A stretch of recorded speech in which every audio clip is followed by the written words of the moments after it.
来看国内电动车的数量是愈来愈多，也毋过有民众向立委陈情，讲校园无受到法规的规范，电动车的充电设备是严重的无够。全国148间大专校院加起来只有217个停车格通充电，伊望讲会当来增加。 赛车伫政治大学校园内底，踅来踅去，就是找无电动车通充电的车位。有立委统计，全国148间大专院校，通互电动车充电的停车格，加起来只有217个，根本无够。就有民众惊电动车伫校园无电，吊车就向立委陈情。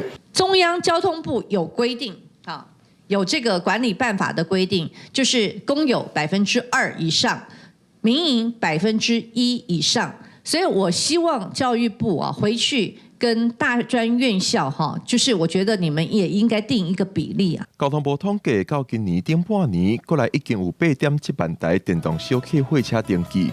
顶半年新领牌的电动车也超过19000台。电动车充电需求增加，中央有以管理办法保障公营、民营停车场的电动车停车位数量，但是大专院校的停车场是无规范。目前是大概由各大学它依自己校内的需求跟规划在进行中，那有部分是对外营业，还有部分是没有的，来增加这个充电桩的停车格。那我们一定会带回去跟学校这边宣达，那也希望说。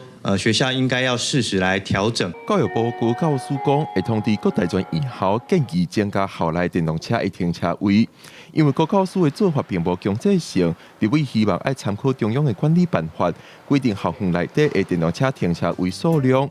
教育部国教署表示，会把意见早登去讨论。记者林玉凯台北报道。